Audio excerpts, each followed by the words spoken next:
And welcome back, fellow football fanatics. This is College Football with Sam. Yesterday and Sunday, we just didn't have time to go live. I was a little bit toasted. But today, I have some previews talking about Michigan's linebackers, Notre Dame's running backs, the USC and Penn State starting quarterbacks, Oregon's tight ends, Nebraska's wide receivers. I also give to you Alabama's offensive line and Ohio State's safety room. We will be talking about all of these things today. But first and foremost, I want to briefly mention some of my thoughts on the coaches poll. And I will discuss this in more detail, probably in more of a dedicated segment tomorrow if I get the time to. Discuss some teams who I think are being, underrated, overrated, etc. You obviously have Texas at 1, Ohio State at 2, and I expect either Texas or Ohio State to be the AP poll preseason number 1, and then the other to be a number 2. So it'll be a game of the century. Very excited for that. I think that game is more important than people realize. So those are two teams that have some of the highest ceilings in college football, the Texas Longhorns and Ohio State Buckeyes, but also with how much they've lost. Those are also two teams that could find themselves losing 3 games and barely missing the playoffs. Or they make it, but instead of hosting a playoff game or getting a bye, losing this game forces them to go on the road, and it's not easy to overcome home field advantage when your opponent has 2-3 weeks off to plan for that. So that game, while it's not an eliminator game like it would have been in the BCS era most likely, here we are. I think it's still an important matchup. It's one I'm very excited for, and it's one that mentally I go very back and forth on. Do I trust Ohio State and their home field advantage and Ryan Day? Do I trust the Ohio State practice reports that say their team is the 2024 Eagles more than I trust the Texas practice reports that say their team is the best Chiefs team under Andy Reid? I have no idea. I think entering the year, there's probably a pretty good chance one or both of these teams is significantly overvalued, and I don't know if either of them will win the national title, but they're some of the best teams in football. They have some of the best staffs in football. You have, I think, 3 of the top 10 players, if not 3 of the top 5 players in college football with, Colin Simmons, Jeremiah Smith, Caleb Downs, and who knows, Manning could be in that conversation as well. You also have Penn State at 3rd, Georgia 4th, Notre Dame 5th, Clemson 6th, Oregon 7th, Alabama 8th, LSU at 9th, Miami, Florida at 10th. That's the top 10 there. Don't really have any problems with that. I'm happy to see Georgia inside the top 4 when so many people have them pegged much lower than that. Kirby Smart is the nation's best head coach, and they have a roster that is, per blue chip ratio, as talented as Ohio State's and Texas's. And once you factor in development, same thing. Some positions, they're even better. Notre Dame at 5th might be a tad bit overvalued, but you know what? They went 14-2 last year and returned enough key players to where it doesn't bother me much. Clemson at 6th with 2 first-place votes. They'll be an intriguing story to follow. Top 10 matchup with LSU in week 1. So we have Notre Dame, Miami, top 10 matchup. LSU, Notre Dame, another top 10 matchup. Then we got Ohio State, Texas. We have 3 top 10 matchups in week 1. 3 of them, per the coaches poll. That's pretty incredible. Alabama at 8th, they're going to travel to Florida State. Florida State, they received a few votes. So that could be kind of like, I guess, a fringe top 25 matchup, even though Florida State isn't quite ranked there. So curious to see how all of that works out. Arizona State at 11th, Illinois at 12th, South Carolina at 13th. We have Michigan at 14th. You then have Ole Miss at 15th, SMU at 16th, Florida at 17th, then Tennessee at 18th. Indiana's at 19th. I love that Indiana is there at 19. Love it. I think they should be higher, but I'm glad that they're at least ranked preseason top 20. Tennessee will not be in this poll by the end of the year, though. I expect their offense to be easily the worst that Heupel has fielded, and the defense is taking a step back from where it was last year. I think those are just the facts, personally. Kansas State at 20th, Texas A&M at 21st. I think A&M should be a little bit higher than that. Ideally, you'd flip them in Tennessee, at the very least. Iowa State at 21st, I think they're a bit overvalued. BYU at 23rd. Yeah, Iowa State and A&M are tied at 21st. BYU at 23rd is intriguing. Same with Texas Tech getting a preseason top 25 placement. Boise State's 25th. Oklahoma was the first team left off. They received the most votes out of all the teams left outside of the top 25. Then you go Missouri, Louisville, USC, Utah. Nebraska's receiving some first place votes.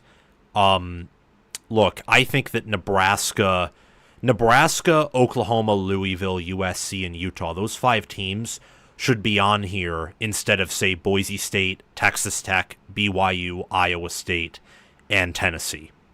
Or at least Kansas State. Like, Tennessee, in terms of power ratings, will probably be top 25, but also, despite all the talent they have, they lost a lot of their best players, which is really going to hurt. Anyway, you'll get more of my thoughts on this tomorrow when we will go live. So, again, at 6 p.m. Eastern Time as we started tonight. Before we begin, make sure to hit the like button, subscribe to the channel, hit the notification bell, and comment any of your thoughts throughout the live chat. And if you do send super chats, I'll pull them up on my screen so that everyone sees your question, and I will do the best to answer it. If not, I'll just occasionally comment on the comment section, but would really love to see any super chat questions that you guys have. That would be pretty cool. There's a lot of questions in football right now. I said this mockingly on Twitter that fall camp is the time for everyone to sunshine pump their team into oblivion, and we're seeing that here already. And that's why I'm so excited to see, especially Ohio State, Texas, because I feel like those two teams are being sunshine pumped perhaps more than any of the other teams in football. I know that Georgia has optimism. I know Michigan has optimism. I know that Oregon does.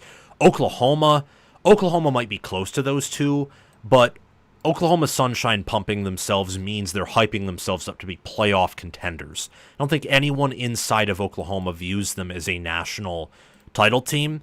For Ohio State and Texas, I get the feeling that both fan bases essentially expect these teams automatically at kickoff to be better than the teams last year. Or not the entire fan bases, but based on what's being reported, that would be the conclusion you'd go to. And then by the end of the year, they're a type of team that we haven't seen since the 2010s. I think that's very unrealistic. I think at that point you're setting up the fans to be disappointed, to be very angry and anxious, but they should be really good teams. That's going to be a game where my eyes are going to be glued to the TV screen. I probably won't eat for the entirety of the game.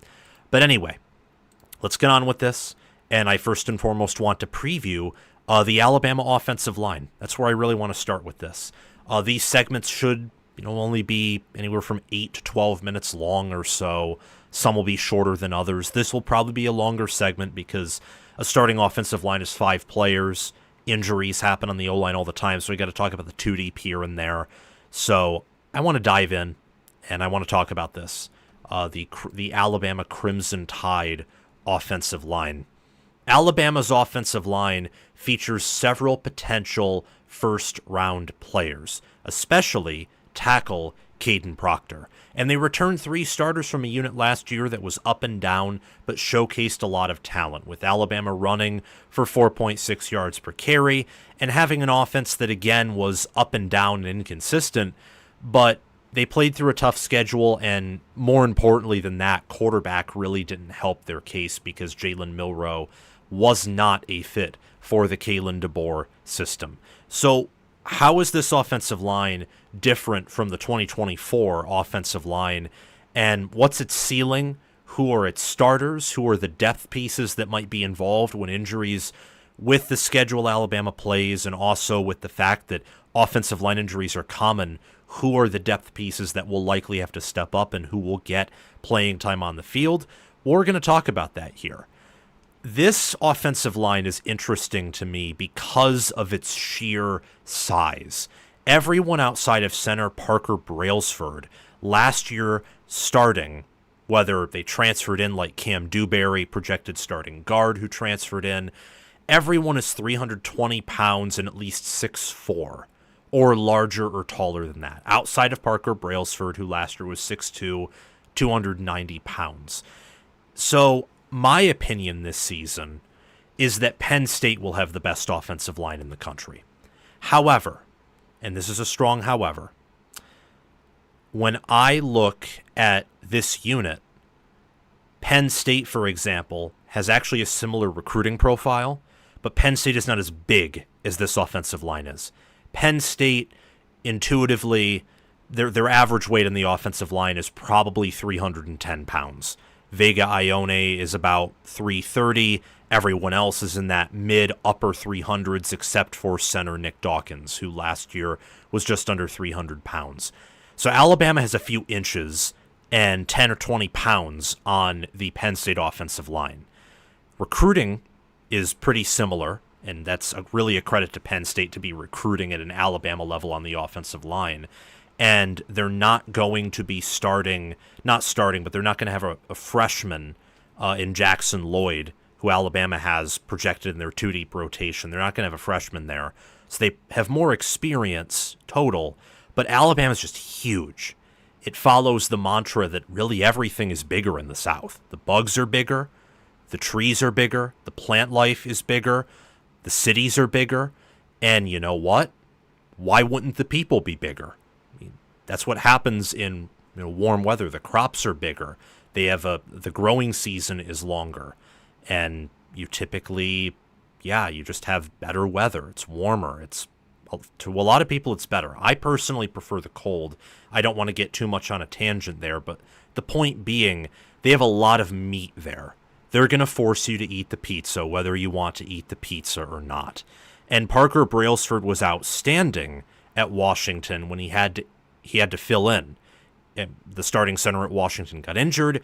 He immediately was plugged in, did a pretty good job. And he had a PFF grade in the 60s with 775 snaps, 6'2", 290 pounds, 3-star of high school but 4-star in the transfer portal. Jayden Roberts, guard, along with Cam Dewberry, incoming transfer from Texas A&M. They are 6'5", 6'4", 320 pounds or more. Dewberry last year was 345 pounds, and Roberts was 325. Roberts is an older player, 88 overall out of high school, but he's been there for a while. I think been there for 4 or 5 years by now. Dewberry's an incoming transfer who just didn't pan out at his previous destination and is looking for a new place to call home. Proctor is, I would say, the best player on this offensive line. 70.8 PFF grade, 639 snaps, 6'7", 360 pounds last year, 99 overall, 5-star offensive tackle out of high school. And then Wilkin Formby, who had a PFF grade in the upper 50s. This offensive line last year was very inconsistent. It was very up and down. You had a ton of talent, but it never came together in the same way that Notre Dame or Penn State or Oregon's offensive line did, or Ohio State's earlier in the year before injury. It never gelled together, really. And they lose their best guard. They lost their best guard in the 2025 NFL draft, the Crimson Tide did, and Tyler Booker. Wilkin Formby, 57.6 PFF grade with about 300 snaps, 6'7", 322 pounds, 93 overall out of high schools. That's the starting unit right there. 6'2 to 6'7 in height. And then while Brailsford last year was under 300 pounds, I imagine this year he added some weight and muscle. The guards and the tackles are anywhere from 325 pounds to really 360 pounds. Again, they will force you to eat the pizza. They will stuff food in your mouth until you vomit. And if they if they play to their ceiling, as we'll talk about here in a few minutes, I don't know who's stopping them. At center, Rock Montgomery is the backup. Second string is what we're talking about now. He didn't play. 6'3", though, and 330 pounds, high-level 3-star out of high school. You got some size there. Olas Alinen, or maybe it's Alinen. He is from Finland, actually. Didn't know that. The name sounded Scandinavian to me, but he's actually from Finland. 92 snaps last year, 63.4 PFF grade, 6'6", 325 pounds, and he was a highly rated player out of high school.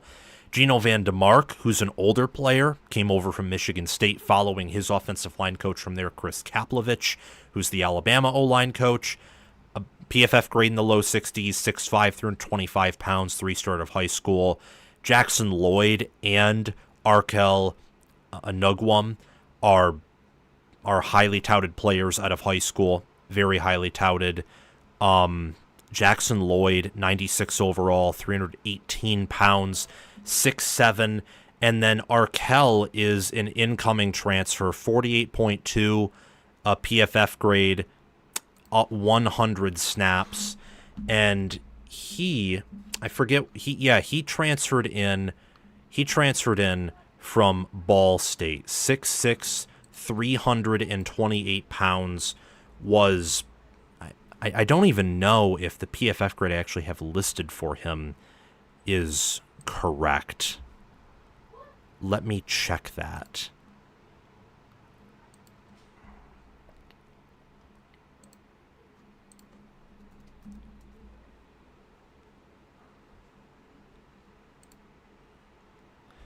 Yeah. The PFF grade actually is correct.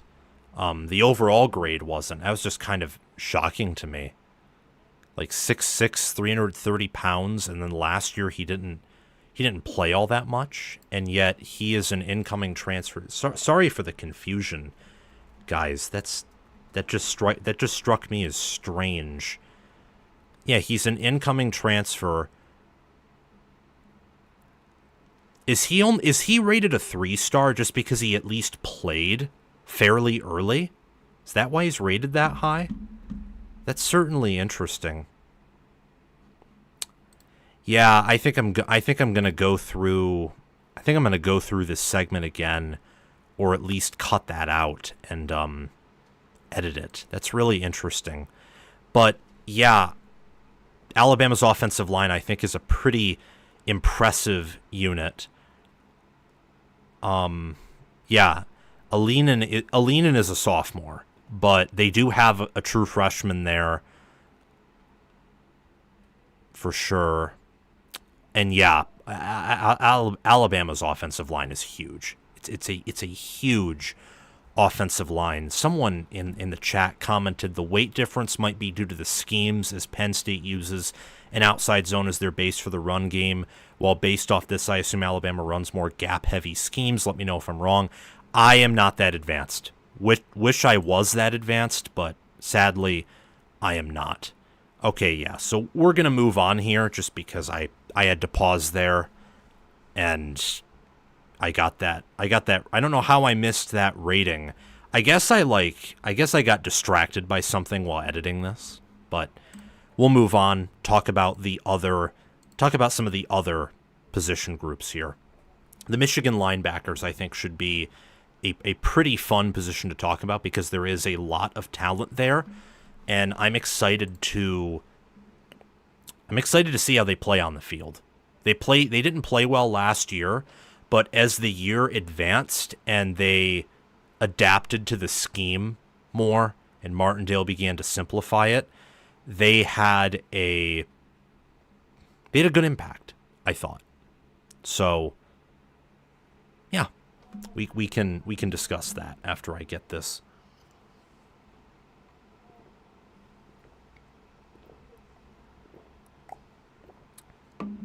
Needed that drink of water. All right, so let's talk about the Michigan linebacker core, shall we? And then we'll talk about some other Big Ten and also non-Big Ten position groups. So let's discuss the Michigan linebacker group.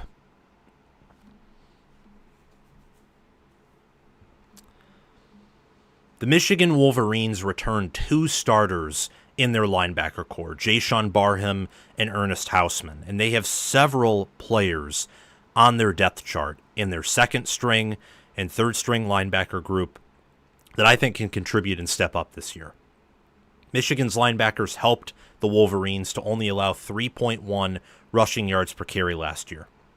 A top 10 rushing defense, and in playing one of the toughest regular season schedules and not having much of an offense to help them, I imagine that in reality, Michigan's rushing defense was top 5, if not better than that. Looking at this unit, you have Jayden Barham coming back, and the impact of this room really centers around the 2 starters, in Barham and in Hausman, where Barham is a linebacker with the size and skills to play edge, so 6'3", 248 pounds, and then out of high school he was nearly a top 100 player, went to Maryland, was a freshman All-American, then after the 2023 season he decides to transfer to Michigan. It's a rough start where he's constantly out of position, looks like he doesn't know the playbook or really all that's going on, but as the season progresses, he improves, he really begins to mesh with the defense, he learns Martindale learns him, type thing, and now he comes back. Last year he had a 67.8 PFF grade with over 600 snaps, and many inside Michigan circles expect him to have a breakout year. Again, he can play edge, the staff has discussed that. He can also just be a normal linebacker, so you have a lot of versatility there. And then Hausman is steady. You know, he was on the team in 2023, played a lot for that national championship team, played a lot last year. He had a 67.8 PFF grade as well with over 700 snaps. 6'2", 235 pounds, 88 overall, high 3-star of high school that started at Nebraska, then transferred to Michigan. I think he's more of a prototypical linebacker. He's just more steady. That's a really nice duo to have at linebacker there, where both are seniors, both are well-sized, but Barham is, freak athleticism, really good size. I mean, 6'3", 248 is the size of some edge players who are outside linebackers, who are more so like modern DNs, I guess is the best way that I can put it. DNs, not traditional, where you have your hands in the ground, you're a little bit bigger. I mean, think of like Jack Sawyer, JT Tuimoloau, or I know that Michigan, like Aiden Hutchinson, for example, but you're kind of hybrid between outside linebacker and DN there. I mean, Barham really is that athletic, that big. I wonder how good he's going to be this year, but we can talk about that a little bit later. That skill set really helps. The experience, having a combined over 1,300 snaps on your starting linebackers coming back is absolutely huge, especially since they're the quarterback of the defense. So the green stamp, like the green sticker, the player who communicates to the rest of the defense what the staff is communicating to him through the earpiece, those are typically linebackers, the players who get that. And I forget if it was Barham or Hausman last year. I probably should know that, but it's something that was just instituted last year in 2024.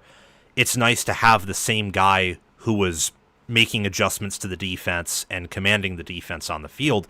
It's nice to have him back again, and Michigan gets that back. Jimmy Rolder is the backup to Jayden Barham. He's 6'2", 240 pounds, low-level 4-star out of high school. He had 200 snaps last year with an impressive 83 PFF grade.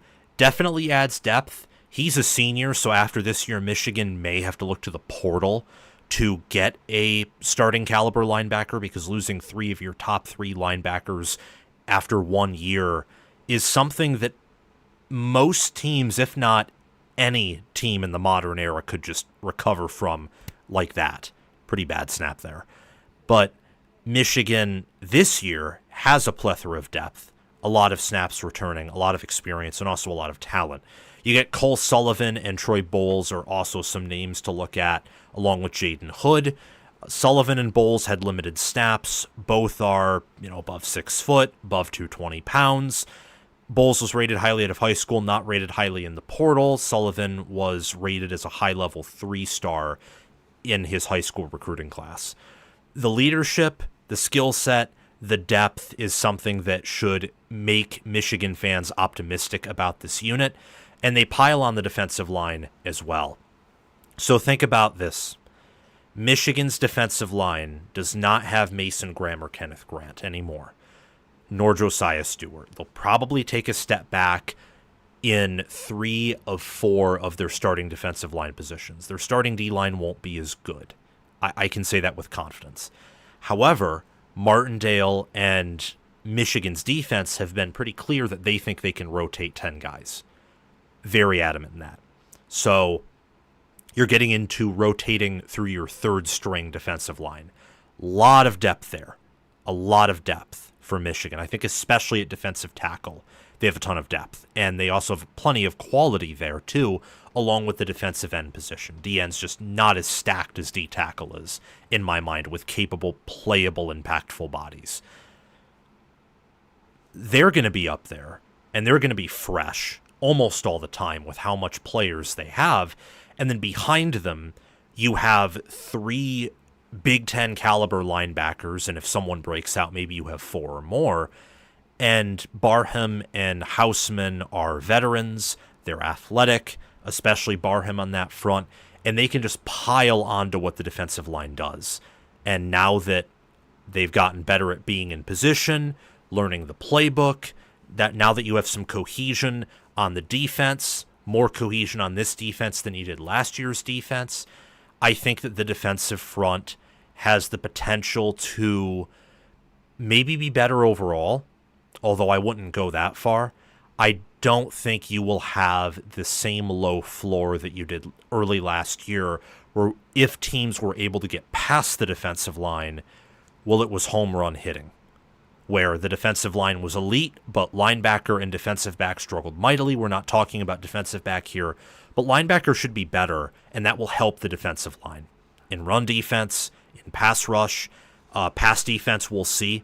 These linebackers were not very strong in straight up defending the pass last year in coverage, especially Barham, but we'll have to see there. I would expect improvement with how much is coming back, and they finished strong, which I already mentioned, we already talked about, that one area of the 2024 Wolverines that should definitely improve this year is linebacker. They improved throughout 2024, and everyone comes back. Everyone of significance comes back for this 2025 team at the linebacker position.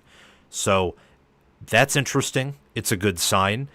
They should take steps forward. I personally do have questions. I don't know what the ceiling of this room is. I mean, they are old, and it's not like they have anyone who was recruited and developed by Michigan for all 4 years who was an absolute monster coming out of high school. So there are some questions. However, the defensive scheme is good. I think the defensive coordinator is good. I love the D-line outlook.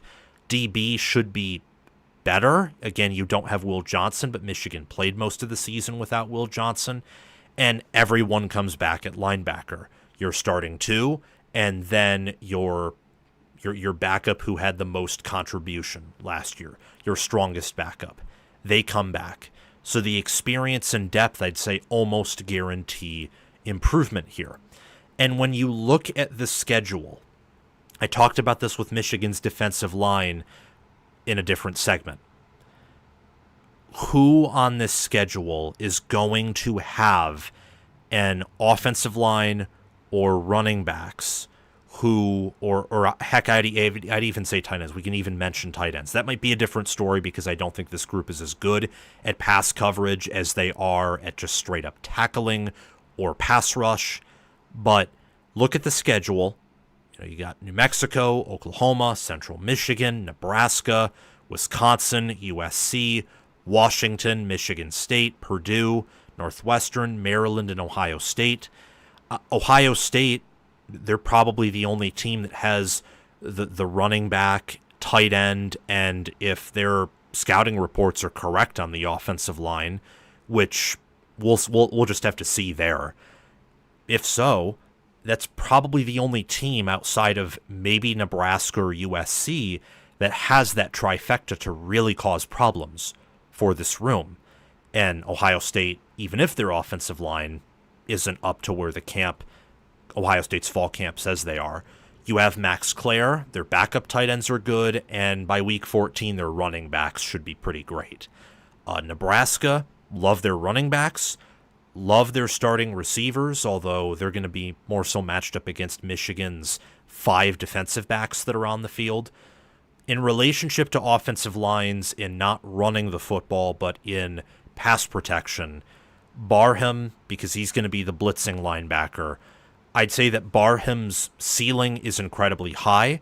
So if he plays to his ceiling, it wouldn't shock me if any offensive tackle that he were to match up with, he'd have an advantage against, or any offensive lineman he faces. Oklahoma, I don't love their offensive line. Obviously, the G5 schools, no. Nebraska, I love their interior, but it's not like I don't know if they have quite a first or second team All-American there, and their tackle situation's iffy. Wisconsin should have good tackles. Same with USC. Ohio State should too. Everyone in between those teams is a little bit more iffy there. I think Michigan State should have some good tackles. But again, none of them are first or second team All-Americans from what I can gather. However, Barham's floor and the linebackers' floors I also think are a little bit lower than some would like to believe as well. So they should improve. They should be good, great. They should continue the path that they set themselves on at the end of 2024. However, I don't think this unit is going to be as good as the defensive line. I don't think that. It might, relative to the fact that you only have 2 linebackers on the field and you have 5 DBs on the field, it might be a better unit than DB, but you also have to play more than double the defensive backs compared to linebackers, because that's the modern defense. The modern defense is a nickel defense. Preferably you have four down linemen. I mean, it's even at Georgia, where they run technically a 3-4 scheme, I think they do it with like kind of 4-2-5 players, where the scheme is Kirby Smart's scheme. It's what he wants to run, but they've adapted it to the modern meta on defense. So looking at Michigan and their defense as a whole, I'd say defensive line, which I've already talked about, is the strongest unit for sure. And then I would look at linebacker as a unit that has that potential to be great, but there are some questions, and we do have to keep in mind that the questions are legitimate. Is linebacker going to be absolutely phenomenal? We'll have to see. Is it the best in the Big Ten right now? It's close, but I would tab Penn State and Ohio State right now as having better linebacker groups than Michigan. Although Michigan they are in contention for having the best linebacker group in the Big Ten. If they do, with the defensive line they have, no one is running on them on the schedule. No one. And that would do a huge favor in helping Michigan earn a college football playoff berth, which is one of their goals for the 2025 season. Now we can move on and talk about the Nebraska Cornhuskers, the Nebraska wide receivers. This is a unit that I am very excited to look at, because I think that you have a strong juxtaposition between their starting wide receivers, but also their backup wide receivers. So we can talk about that, and let's just get into that right now and discuss the Cornhusker receiver group, which I think should make great strides in year 3 of the Matt Rule era, and really the first full year of the Dana Holgorsen era, year 2 of Dylan Raiola as the quarterback for the Cornhuskers.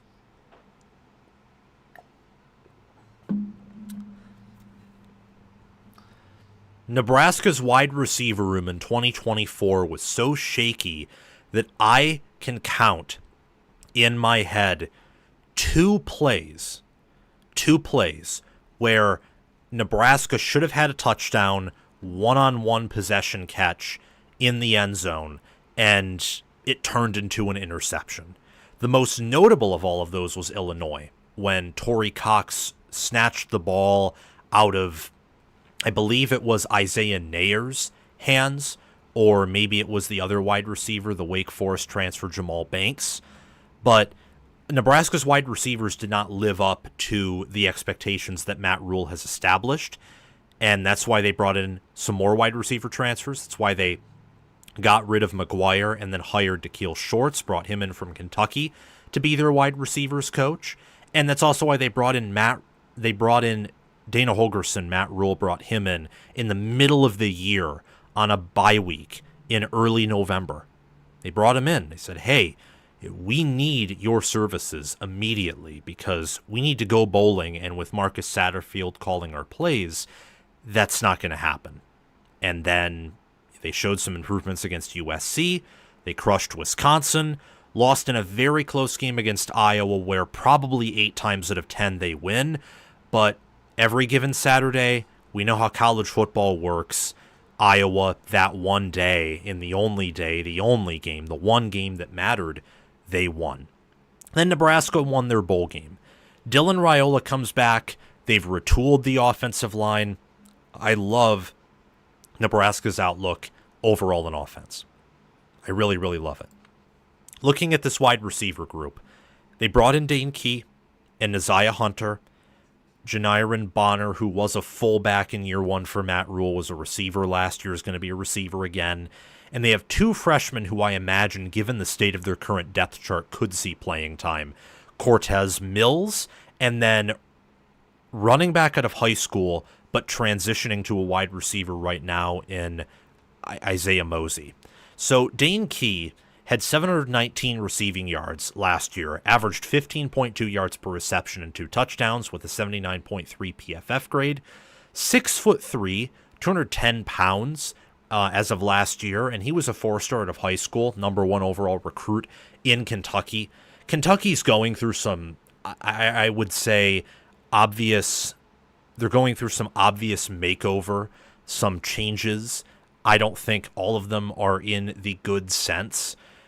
From my understanding, losing your recruiting coordinator, longtime recruiting coordinator, big part of the culture and staff, and Vince Morrow to rival Louisville is never a good thing.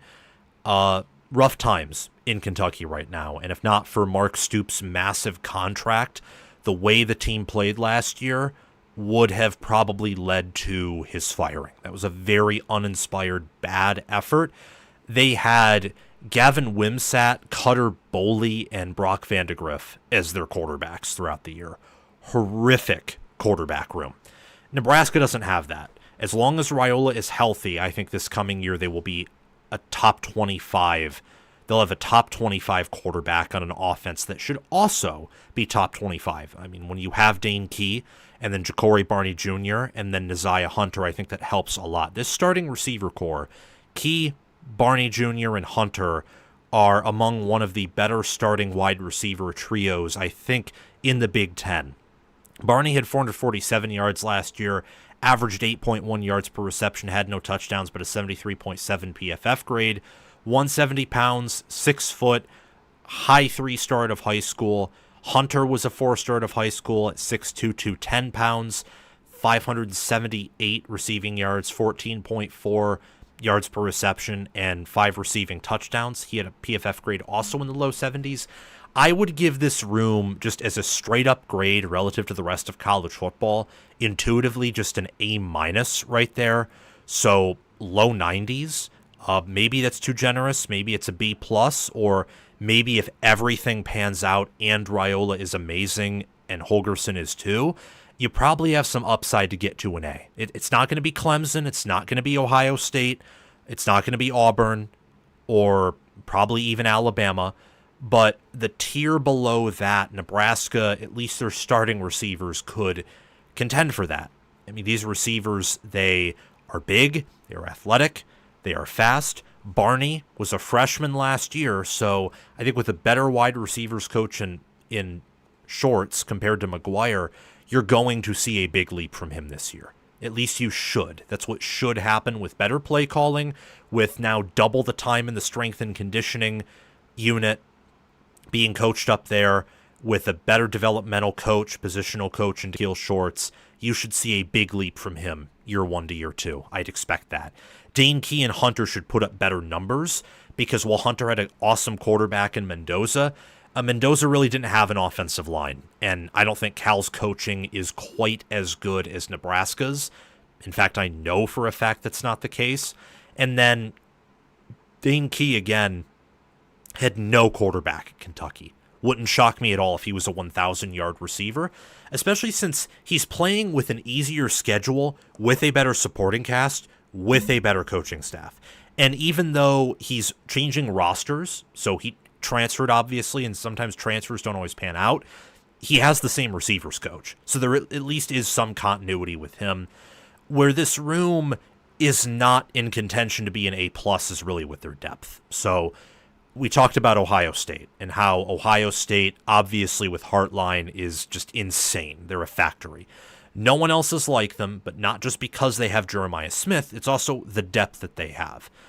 Clemson has, I would say, 5 or actually 6 capable wide receivers, and probably 4 of them who could be really damn good to All-Americans and the best wide receiver in the country outside of Jeremiah Smith. You get to Auburn, you have 3 receivers of that caliber. Alabama has 3 of them. I would say Georgia's wide receiver room is probably better than Nebraska's because Georgia has depth. They have 4 or 5 capable wide receivers. For Nebraska here, they have 3. Now, their starters are really good. Again, Dane Key was one of the highest-ranked portal wide receivers for a reason. He showed flashes with no quarterback. That's impressive. That's like what Colston Loveland did at Michigan, where he led the team in receptions and receiving yards and looked really good and made the quarterbacks look better than they actually were. I mean, Michigan's quarterback room was awful, and yet Loveland was still able to collect yards, collect touchdowns, and have an impact. That's why right now he's projected to start for the Bears. He's just that good of a player. Dane Key could, while from an NFL standpoint probably is not that good, could do something similar for Nebraska. He did that for Kentucky, and if he does that for Nebraska, well, you're talking about a 1,000-yard guy because Raiola should be a top 20 quarterback this year, and I would certainly project him to be. But again, you look at Bonner, you look at Cortez Mills and Isaiah Mosey. Those 2 are freshmen, and Mosey was a running back out of high school. What happens if an injury occurs? Now you have 2, and now you may want to change how you run the offense. So that's something to keep in mind there. But I overall really love this room, and I think that they will open up Raiola. They'll open up the offense. They'll help Raiola gain confidence that he totally lost at the end of last season, and you should be excited here. Now, Nebraska, along with other programs, has dealt with injuries, specifically at the wide receiver position. But like I mentioned, you only have 2 if one of the main guys goes down, but those 2 receivers are still way better than I think Nebraska's best receiver last year. So your floor is higher, even though there are some depth concerns, and your ceiling on top of that is miles higher than it was in the room last year. It's an uber-talented room at the top. Again, I have depth concerns, but if it's healthy, and especially if someone else breaks out, this could be one of the better wide receiver rooms in the country. You got Key, Barney, and Hunter, who are the starters, players that I love. They've all outperformed their rankings in high school, and now they're paired with a quarterback who at least is similar or better to the one they had last year. Only say similar because I really, really love Mendoza. I really love Mendoza.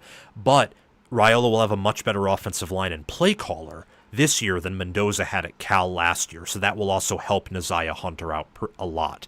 They all are 6 foot or taller. They have good weight to them. I expect better contested catches, not just more open, busted plays where you have more big plays.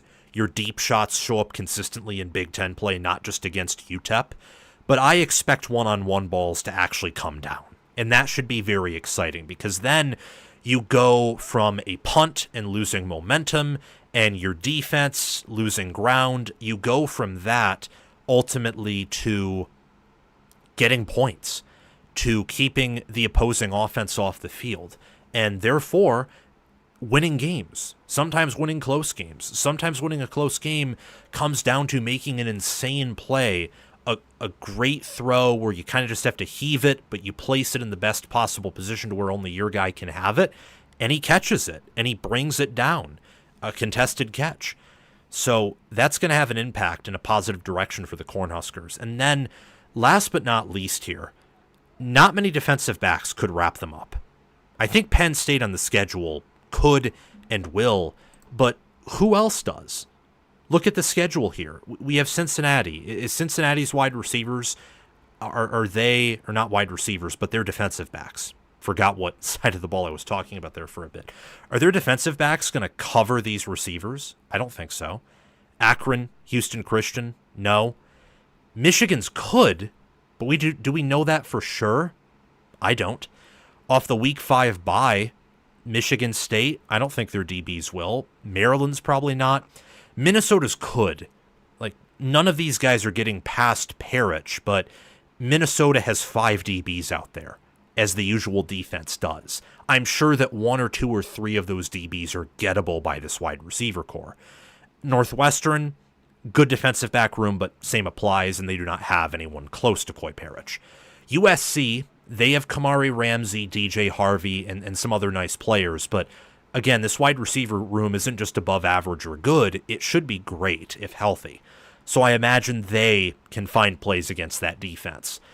UCLA, they should perform at a high level there. Off the Week 12 bye, you get Penn State on the road. You probably have some matchups where one of your receivers could get the better of one of Penn State's DBs, but it's going to be hard because Penn State has elite depth, and they also have some elite players. So Minnesota has Parrish, Penn State has A.J. Harris, and they have enough safety and enough cornerback talent to where by that late in the season when the defense has learned Knowles has learned the defense 100%, that will be hard. That will be a hard task for Nebraska's receivers and quarterback to connect against that defense. As for Iowa, this is not your Iowa secondary of 2022 or 2023. This is, I think, an Iowa secondary that is more or less the same as last year's, and it could be even worse with Jermari Harris gone. So you're really looking at anywhere from 1 team to 4 teams that can really limit or test this wide receiver group, at least according to my projections and what I see from this unit. That should be exciting, given that Nebraska, they have a strong linebacker core. They should improve at DB. They lose Fedoni at tight end, but Harburg, I think, could work there, and Lindenmeyer looks good. Their offensive line is strong. Emmett Johnson, he's a capable receiver. Not just a good runner, but he's a receiving back, too. And Nebraska has a quarterback who will have an NFL future. So these receivers will open up the offense. They'll help Dylan Raiola. I would expect this Cornhusker offense to produce fireworks. I'd absolutely expect that. The questions on this team relate to the defense. I think with Holgorsen and Raiola coming back, and with the transfers they've added at receiver, the one transfer in Spindler that they added at guard, along with what they bring back on the interior, that this offense is going to be awesome. And besides Raiola, who we'll preview in a different segment, the receivers are going to spearhead this operation of bringing the Cornhusker offense to levels in the passing game that I don't think they've ever had. Now we can discuss, before that, I had a really bad itch there, and there too. But now we can talk about the Notre Dame running back room. Between Jadarian Price and Jeremiah Love, this is one of the best running back rooms in the country. It's either them or Penn State, and really no one else. It's just it's one of those two. I would say that Notre Dame's argument is they have more explosiveness and more athleticism between the two backs. No disrespect to Katron Allen, but I don't think Allen is as good as Jadarian Price, and Jeremiah Love and Singleton, I would say, are similar. What I think Penn State has the edge of is straight-up power. I mean, you saw in the playoffs when Notre Dame finally had to face defenses that could punch with their offensive line, and part of it, yes, was because Love wasn't fully healthy. But they still played him. He still tried to play. outside of that one run against Indiana and one play against Penn State, and he was still pretty limited by the Nittany Lions outside of that play, didn't have a ton of success. And it's not like Jadarian Price had amazing success either. I mean, against Ohio State, and Notre Dame's O-line was good, and their running backs are good, but against Ohio State, they couldn't run unless Riley Leonard was running the ball. And it was pretty similar against Notre Dame, somewhat against Penn State, especially in that first half. And outside of that one long run, it was similar against Indiana. So I'd say consistency and power would definitely go to Penn State at the running back position, but just explosiveness. And some of this is the fact that Notre Dame loves to run a lot of outside zone. They love those explosive runs. I'd say explosiveness goes to Notre Dame.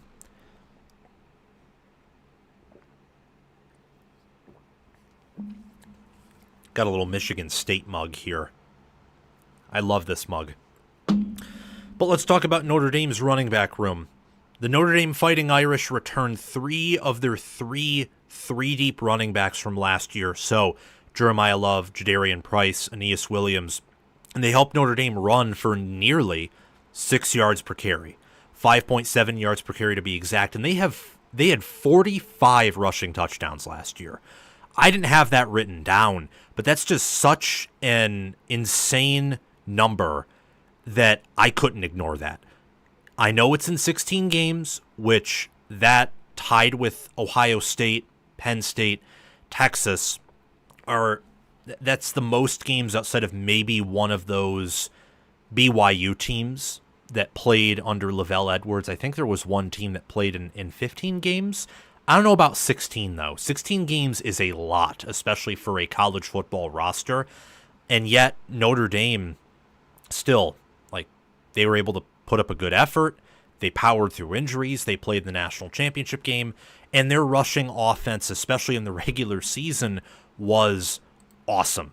It was an incredible sight to watch, the amount of explosive runs they had, the type of offense they generated. I think that the impact of these running backs here is that they establish for Notre Dame both a high ceiling and a high floor. So when I look at Jeremiah Love and Jadarian Price, and then Aeneas Williams too, they have unique skill sets. I mean, Williams was used a lot in the playoffs as a catcher, a pass catcher out of the backfield, and did a pretty good job at that.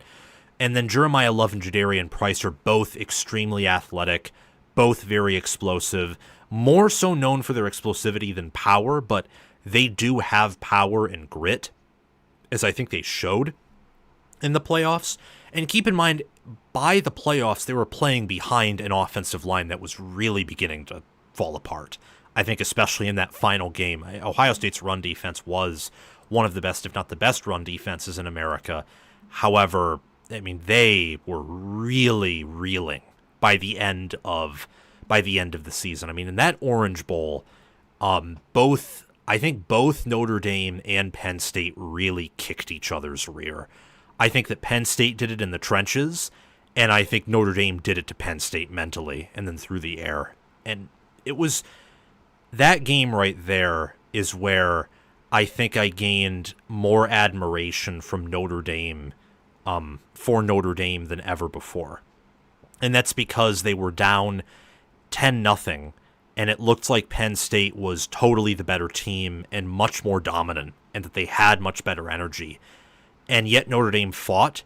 They went on a 17-0 run, and throughout the rest of the game, they went on a 27-14 run to close it out and win. And that took grit, and it also took Jeremiah Love having that run where he stayed on his feet and stiff-armed, I think it may have been Abdul Carter, into the end zone, and had that really impactful momentum-shifting play that ultimately helped lead Notre Dame to a win in that Orange Bowl. Jeremiah Love was one of the best running backs in the country last year, and entering this year, it should exactly be the same. He averaged 6.9 yards per carry with 1,125 rushing yards and 17 touchdowns. You also have Jadarian Price, who averaged 6.2 yards per carry with 7 touchdowns and 746 rushing yards. And then Aeneas Williams had 219 rushing yards, averaged 6.4 yards per carry, and 2 touchdowns. These are players who have NFL futures, who are well coached and have a great impact. And they will continue to have a great impact because the offensive line in front of them is fantastic. Rudolph does a wonderful job. He could be the best offensive line coach in the country. Everyone, and I mean everyone, in this running back group, they come back. So it's another year of learning, another year of growing. You're going to be in the second year of Mike Denbrock's system. And they can carry the team too. Say that CJ Carr, Kenny Minchey, whoever starts, say that they struggle. Well, with the offensive line that they have, the tight ends, and with the power that this running back room has, they should be able to, put the offense on their back, which they did for a lot of last year. I mean, it took Leonard a little bit, more than a little bit. It took him a while to really get adjusted and play to his potential. And the running backs still practically willed this team to 11 wins, along with the defense, of course, which led the nation in turnovers, had several defensive touchdowns. Was just a wonderful job by Al Golden as well on top of Mike Denbrock. They had one of the best coordinator duos in America last season. And if the passing game is a strength of this team this year, which many, including myself, expect it to be, so that's if Carr or Minchey don't struggle and they're superior through the air compared to Leonard, that means defenses will have to be honest, and they'll have to focus on both stopping the pass and the run rather than doing what I think a lot of teams did in Notre Dame last year, which is we're going to stack the box and we're going to send guys your way and just dare you to throw. I think that's what Penn State tried to do, and then it actually worked for Notre Dame's benefit, helped them win, and then that it to a certain degree I think is what even happened with Ohio State in that second half of the national title game where Notre Dame had that little comeback there. Is Notre Dame decided, okay, well, we have to pass because we're down and we can't run on you. And then it actually, came together a little bit. And Carr and Minchey, I think, both have a better arm than Leonard. At least Carr at his peak will. And then you look at the schedule, and the big games for Notre Dame are really Miami, Texas A&M, USC. We can also include, maybe Arkansas on the road, Boise State at home, or Pittsburgh on the road. None of these teams outside of, I think, A&M, USC, and Miami can really stop this ground attack. Doesn't mean that Notre Dame can't lose to anyone else, but it's certainly going to be unlikely that they lose to anyone else. And I would take Notre Dame's running backs and offensive line, I would take them, I would say over USC's defensive front. I would also say over Texas A&M's defensive front. And Miami's, I would say probably, yeah. Especially as the season progresses, because Miami has some depth concerns at D-tackle. Don't know about week 1 when everyone should be healthy, and Miami does have a new and better defensive coordinator compared to where they were last year. So there is that. But Notre Dame, if they go 12-0, it will be not just because they step up at quarterback and also their defense reloads a bit. It'll be because the offensive line is better, and also the running backs will be better. Because this schedule is tougher than the Notre Dame schedule of last year in 2024. I love the outlook of this running back room. I think it's going to be one of the best in the country. We'll see who's better between Penn State and Notre Dame at running back. As of right now, I would slightly lean with Penn State there, but there's definitely a strong argument for Notre Dame to have the best there, and I would say they certainly have the second best running back room in America. You have some others who can contend for having one of the top-end running back rooms, so I think Louisville, I think Minnesota, I think Oregon with Mackay Hughes, but ultimately the top two are Notre Dame and Penn State. And Notre Dame is a special place as being, I think, only one of 2 teams who could compete for that number 1 spot in America if you're ranking running back duos or running back rooms overall. All right, let's talk about Ohio State's safeties, and then from there, talk about quarterbacks for USC and Penn State. And I'm going to move the Alabama offensive line because I wanted to do a better job there. I'm going to move that to, we'll talk about that again sometime this week in another live show. So Just wanted to let you guys know of that. Okay. Time for more water.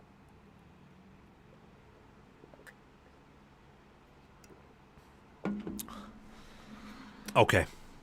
Let's talk about Ohio State's safety group. You got Caleb Downs, Malik Harford, Jalen McClain. Those are the most impactful Ohio State safeties, and really I think the only Ohio State safeties outside of maybe Fahim Delane that we're going to be talking about in 2025.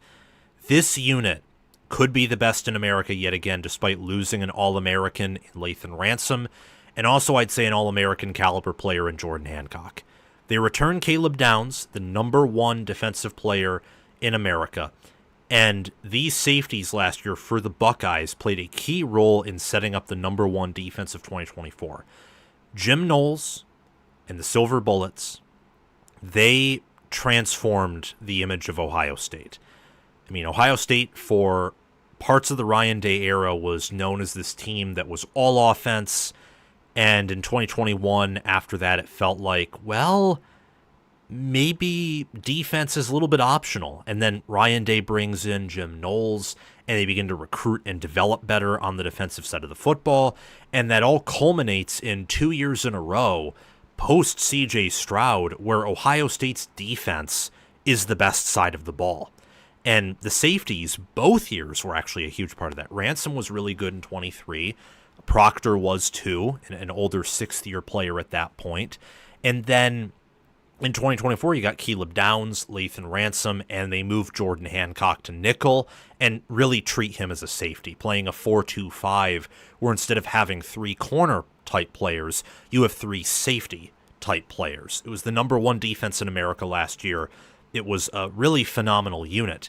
And the reason why it could be in that conversation again this year, I think, is mostly because of the safety room. Corner has a lot of talent, could be, and you should expect it to be better than last year, which had a lot of inconsistencies. But is it guaranteed to be better or the best in America? No. Linebacker, Cody Simon was the best linebacker. He's gone. Arvell Reese should be a freak, but just because you have better height, weight, and measurables does not mean you're a better player. And then the defensive line loses all 4 of its starters.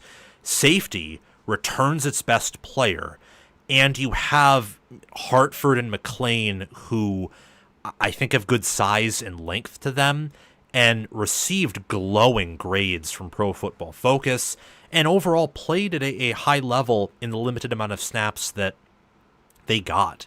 And they've been trained by the best, and they have, I think, one of the best, if not the best, position coaches on defense in Matt Guerrieri coaching them. The impact of this unit is one where no one's going to go over the top on you. No one, unless you don't provide safety help and you mismanage things like Ohio State did against Oregon in 2024.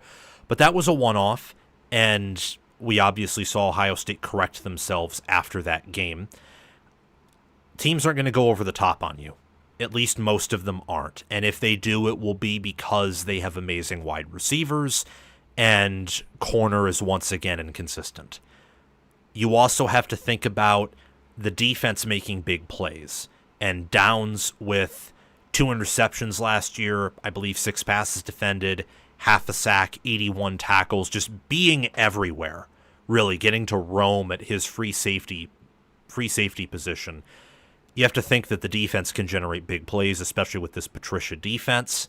And the staff believes in this room. I think looks at nickelback here is because they don't just believe in Downs and then Jalen McClain, who's the projected strong safety.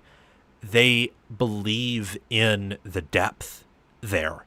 They believe that they can move Downs to nickel, and then, Hartford or Delane can step up and play, or they can move someone else and just be perfectly fine. So I'm confident in this room.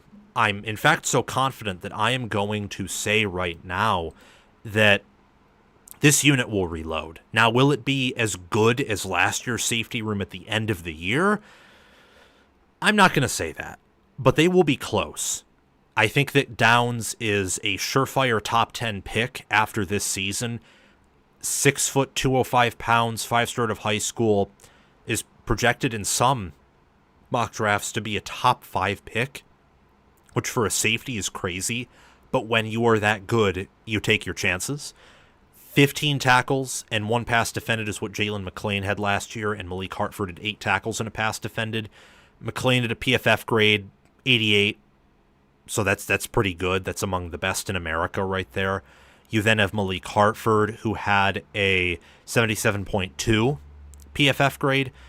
Both are in the 190s in terms of weight. I imagine now, because this is their weight last year, I imagine now they've beefed up a bit, are probably in that 200 range, or at least upper 190s instead of mid 190s. And then you have true freshman Fahim Delane, who comes in at 6'1", 210 pounds, 95 overall. All of these players, except for McLean, who was still a high-ranked 3-star per 24/7 Sports, came out as blue chippers. And on top of that, you do have good development here. It could be the best safety group in America. In fact, just thinking off the top of my head, I'd probably rank it as the best safety group. If we're not including nickel, certainly I rank it as the best safety group. Downs is an alien and the best in the nation that there is, and I think that McLean and Hartford are going to play at a high level this year. So on top of that, combined with Patricia, and I think his defense, because yes, Ohio State's keeping similar concepts, however, Patricia will want to run his own things. He ultimately will want, because this is when his defense is at its best, a 4-3 or a 3-4 defense. These things will take time. This won't click immediately, especially with how much has been lost up front on the D-line, and they also lost some at linebacker and DB. But having Downs there, that veteran presence, and also a player who can compensate for players around him if they're struggling, will help raise the floor initially. And then long-term, if this Patricia defense succeeds, it will dramatically raise the ceiling too. Again, we already talked about limiting big plays. The staff believes in this room.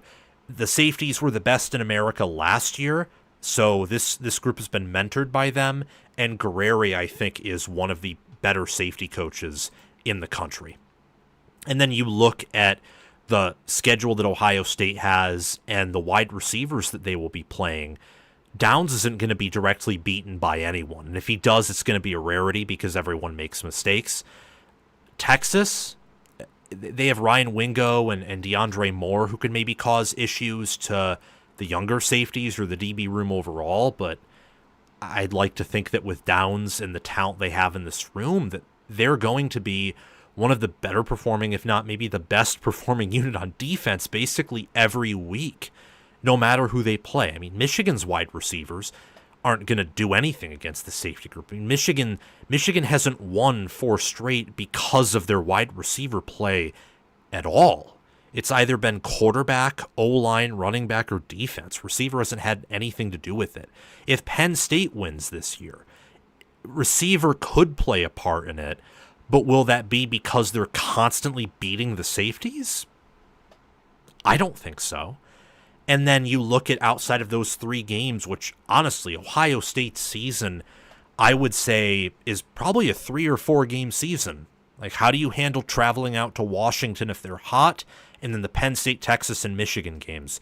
None of these receivers, outside of maybe Texas's, if they come out hot, or maybe if like one of the incoming transfers for Penn State, such as Trevor Pena, maybe if one of them pop, outside of that, or if Denzel Boston takes another step forward, I don't see this safety room having issues with the schedule. So it's going to be dominant regular season-wise. It's going to be dominant statistically. More importantly, it'll be dominant on the field when you're watching the games, when you're watching the film. And I'm very high in this group. I think they're going to reload. I think that they will be the best safety group, or one of the best for sure, in this 2025 college football season. I believe in Guerreri. I think that Patricia, there's some risk there, but we have to talk about averages, and you have a lot of high upside. You do also have a floor, but you can assume that at least the defense, I think, will be competent, will be good, and it could be much better than that, great or near elite or maybe even elite. And the safety room is a room that I really love. I don't know how you can't love this room and how you couldn't give it benefit of the doubt with who they return, with the assistant coach they have, with how they've recruited there, with how Knowles is the best defensive coordinator in America. And he built this defense. He built it to have really strong and good safeties. So after 3 years there, why wouldn't they have that, especially with a player like Caleb Downs leading that room? Now we can move on to Oregon and their tight ends. And then we can talk about some other positions too. The quarterbacks, USC and Penn State's quarterback rooms. That's what we'll talk about next.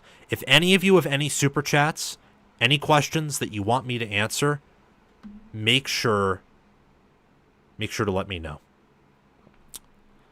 All right.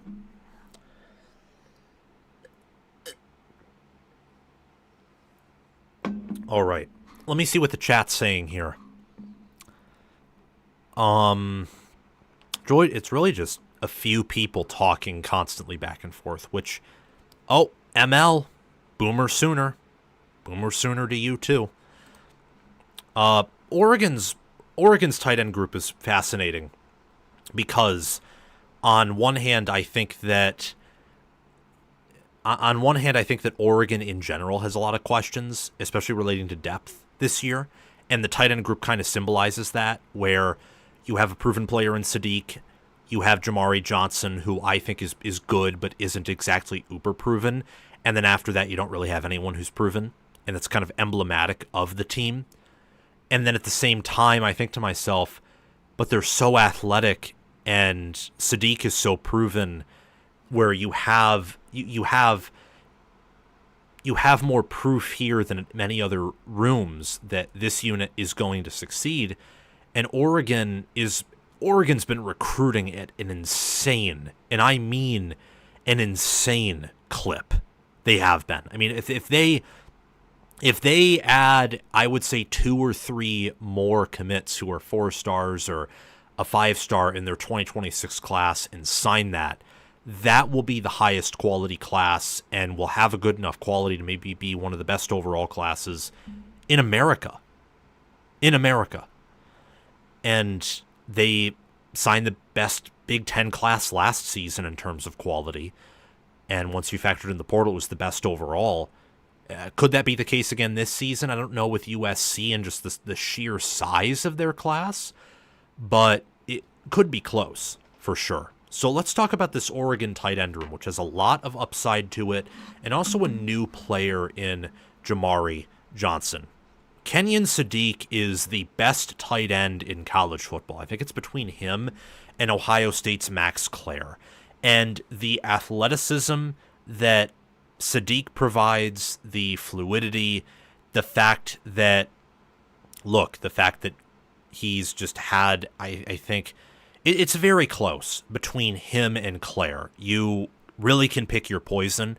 I'm not going to try to justify to you why I think Sadiq is better than Clare, in the same way that if I were to pick Clare over Sadiq, I don't think I would have like a definitive reason to say why he's better. They're both pretty close to each other. They're very close. I happen to think that Kenyon Sadiq is the best tight end in America, but again, it's very close between him and Max Clare. The Oregon tight ends last season, the Oregon tight ends had almost 1,000 receiving yards in 2024. 996 to be specific. Kenyon Sadiq is the one key contributor that returns, and they add one transfer in Jamari Johnson from Louisville. I think that Kenyon Sadiq is the best in America. If you think it's Max Clare, I think there's an argument for him too. I think it's very close. Very close. I just happened to side with Kenyon Sadiq. Backup last year behind Terrence Ferguson, and oh man, did he flash in some key moments. He looked like a super athletic alien Terminator wide receiver in that Big Ten championship game against Penn State, where he had that one touchdown where he caught it, was fast, was open in space, and then hurdled a defensive back to walk into the end zone. Was absolutely phenomenal last year. He had 308 receiving yards averaged 12.8 yards per reception, had 2 touchdowns with an 80.4 PFF grade. Jamari Johnson, an 80.6 PFF grade, 158 receiving yards, 12.2 yards per reception, and 1 receiving touchdown. All with the Louisville Cardinals, again, 80.6 BFF grade. Both are 6'3" and 240 pounds or bigger. Sadiq last year was 6'3", 245 pounds. Jamari Johnson last year was 6'5", 257 pounds. So the athleticism is elite. That's the impact here. And it's helpful to Oregon because these two are great pass catchers, especially Sadiq. And then you look at the injuries that Oregon has dealt with, really the injury to Evan Stewart at wide receiver. And I think that Stein and Moore will utilize the tight ends more than they initially planned. They will utilize them to a greater degree than they probably expected in the winter months. Although DeCorian Moore has come along nicely, is going to be a starter, I think he's going to be an All-American, DeCorian Moore. I'm that high on him. And I think that Oregon believed that he was going to be a key contributor as a freshman, and I thought pretty early in the 2025 preseason that he was going to be a key contributor. However, he's just one player, and outside of him, they don't have a lot of proven commodities at the receiver position, including, tight end, like factoring that in. They have a lot of wide receivers who are unknown, unproven players right now. So Sadiq and Johnson help with that. And Oregon's schedule lines up, I think, just as well as last year in some regard. It's not quite as advantageous. Not quite. I think that traveling to Penn State is going to be a much harder road trip than anything they faced last year. It could be the same with Iowa because Michigan was so limited on offense last year and Martindale hadn't quite figured out the defense yet, to where as long as Oregon was able to score a few points and just be competent on offense, that they were going to be successful. And then Iowa this year, they could reload on defense and be great there. It's in November in Kinnick. Iowa gets a bye. Oregon does too, but that bye is going to be helpful to Iowa. And Iowa will probably have a much better offense this year than Michigan did last year.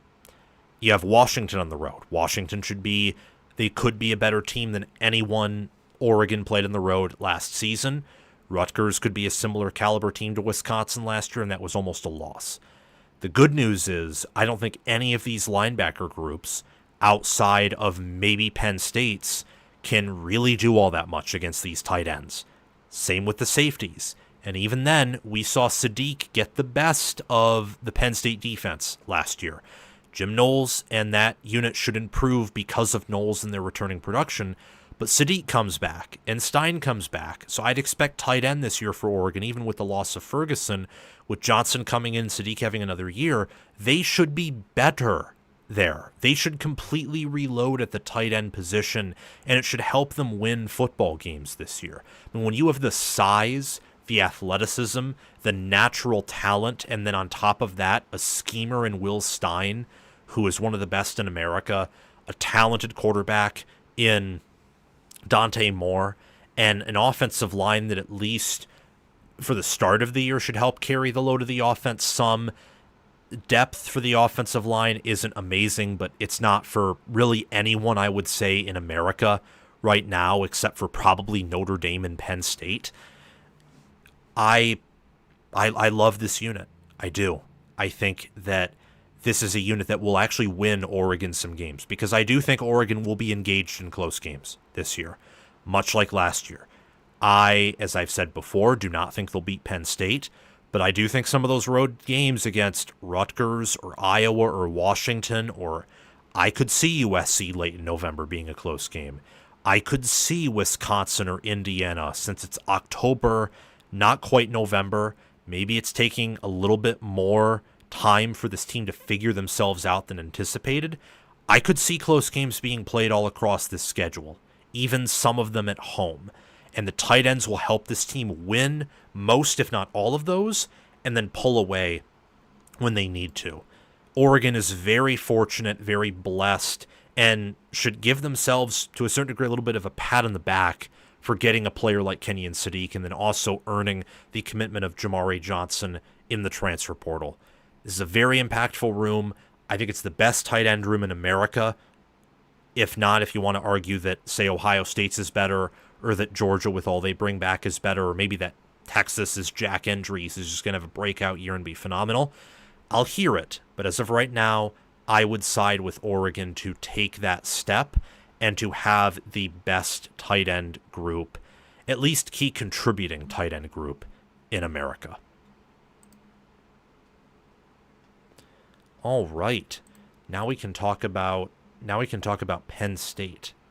And more specifically, Penn State's tight end, or not tight end, but quarterback, Drew Aller. That's who we can talk about now.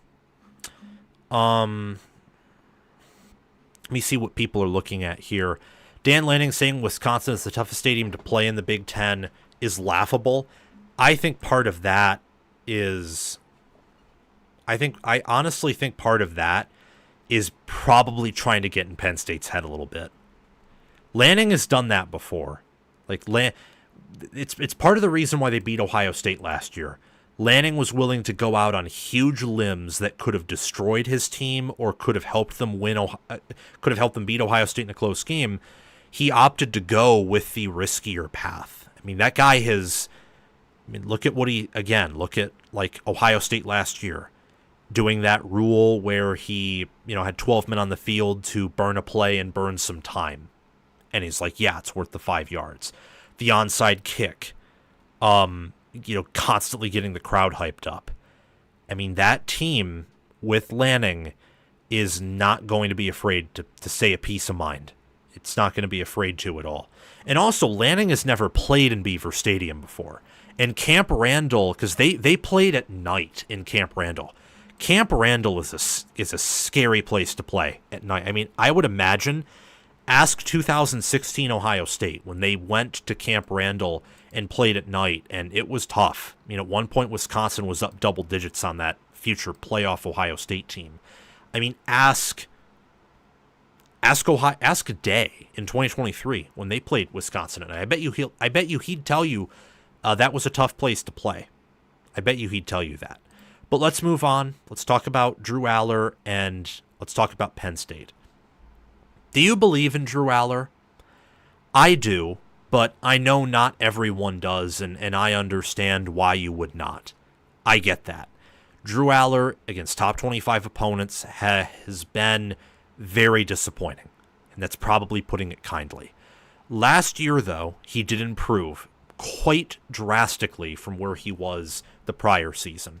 So 262 out of 394. He completed 66.5% of his passes, 8.4 yards per attempt compared to, I think, a 6.9 average yards per attempt the prior year. He had a lot of passing yards, 3,000. Oh, did I mess this up again? I think I did. Yes, I did. I don't know how I missed that. Oh, well. Okay. Yeah, as you can tell if you look closely, what I do is I typically copy templates over. That's what I typically do. So in my editing process, what I do is I take a template from a different team and, copy the text over and everything and then just re-edit it. And sometimes if I'm not careful, I should really get someone to check over everything before I go live. I should really get someone to do that. I don't think AI can quite yet. I don't think it's that advanced. But we can talk about Jayden Maiava and then get on out of here. And then I'll see you guys, by the way, tomorrow at 6 p.m. And tomorrow will be a bigger show than today. And that is just the reason it will be a bigger show. The reason why that is because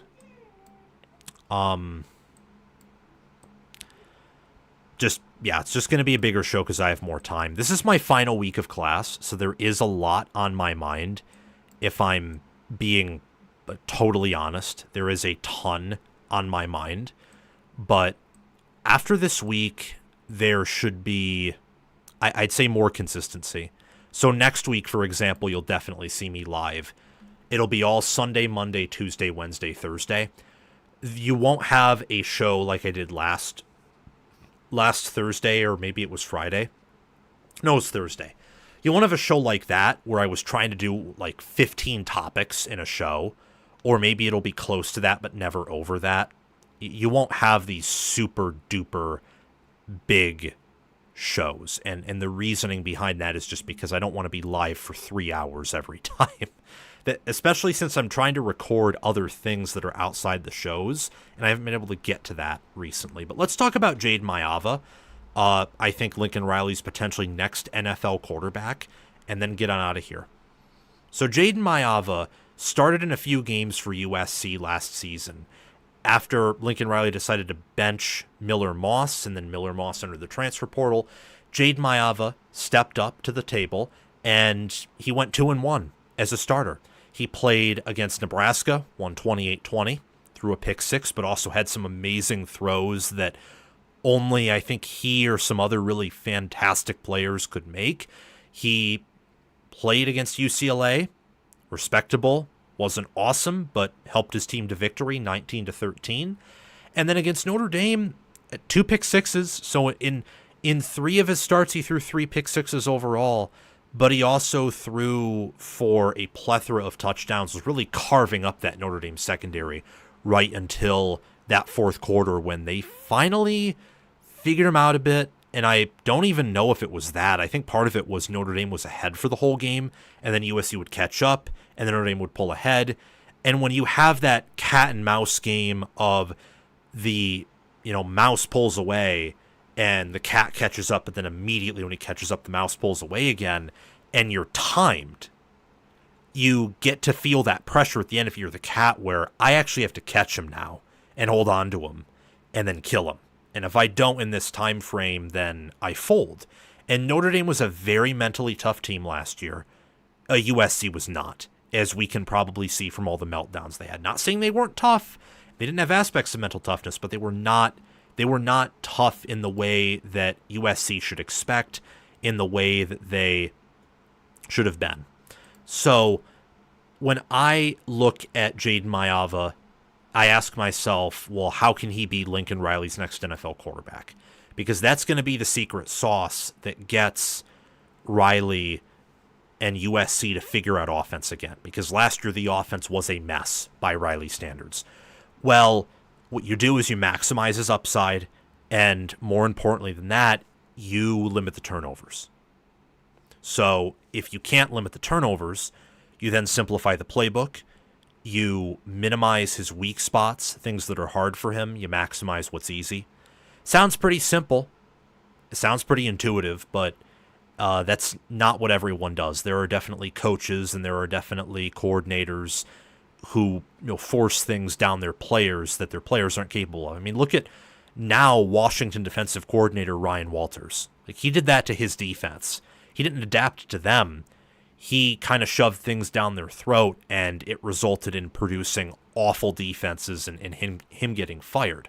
I feel like Riley did that a bit last year with Miller Moss, and probably to a certain degree Jayden Maiava too, where it was USC and Penn State that had the best rushing attacks in the Big Ten by a mile.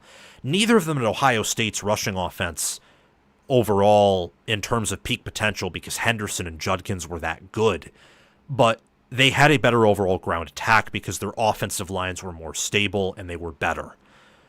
However, Penn State, who really took advantage of their ground game under Kotelnicki and tried to use that as much as they could, and I think Kotelnicki did a good job last year, there were a lot of instances of Riley steering away from that, which is interesting given that his offenses are the best when they can run the ball really well. Now, maybe Woody Marks compensated for the rushing offense and offensive line a bit.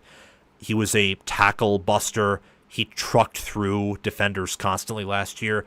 He made a play that was similar to the play that I think it was Maurice Clarett made in the 2002 national title game, where Craig Krenzel threw an interception to Miami, and then Clarett goes up to the DB who's running back and then grabs the ball and says, no, this is my ball.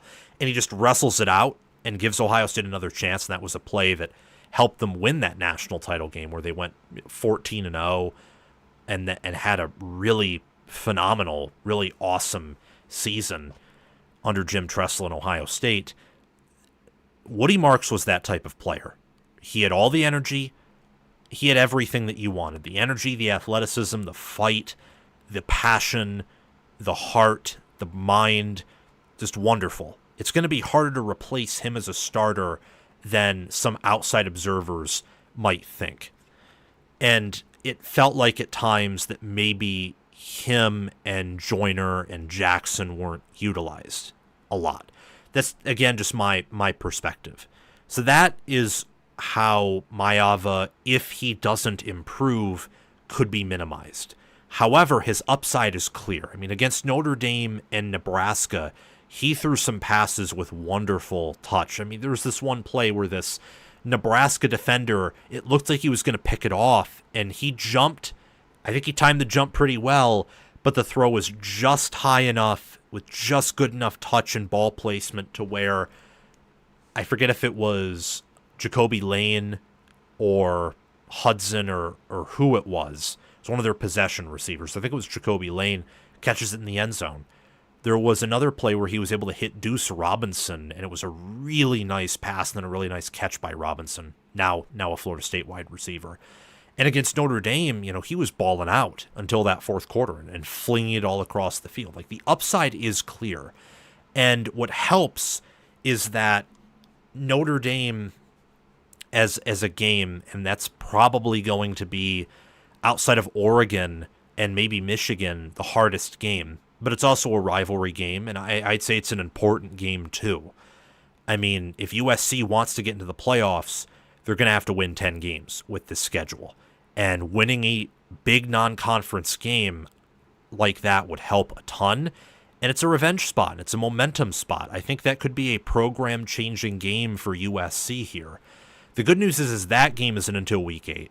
Michigan isn't until Week 7. And Oregon, we shouldn't even be talking about the Oregon game right now, outside of, projecting for fun what that could look like. But in all seriousness, that shouldn't be the focus. And Michigan and Notre Dame are far away enough to where they don't have to be. There's no LSU to kick off the year. This is very much like a 2023 schedule, where you get 3 and probably 4 games, because I don't think Michigan State's going to be top 25. I think they're going to punch above their weight class, and at times people will consider them a top 25 team, but in power ratings, I don't believe they will. Until maybe Illinois in Week 5, and I don't even think Illinois is going to be a top 25 power rated team. You are going to get opponents that are very beatable, that should not be able to beat you if you play to your ceiling. If USC plays to its ceiling or starts off hot, they should be able to start off 5-0 entering the Week 6 bye. And at that point, you're talking about middle of October is the first time they're going to be facing a team that has more talent or size or athleticism than they do in Michigan. Then Notre Dame the following week, and then you get a bye after that. Like, this schedule, I think, doesn't just align nicely with USC and their goal of, at this point, I'd say winning as many games as possible. You have to win now. It's not quite as urgent as some other teams, but you can't go 6-6 again. Just building momentum, that's what you need. That's why they're being so aggressive in recruiting and getting not just high-quality guys, but getting a lot of bodies in recruiting. That's why they're making headlines, making noise, and being as confident as they can possibly be. They want to build momentum and belief quickly, because if they don't, then this thing can go sideways very quickly. And how do you do that for a quarterback? Well, you start small, and you go from there. And Missouri State and Georgia Southern and Purdue are small. Michigan State and Illinois should be small compared to you.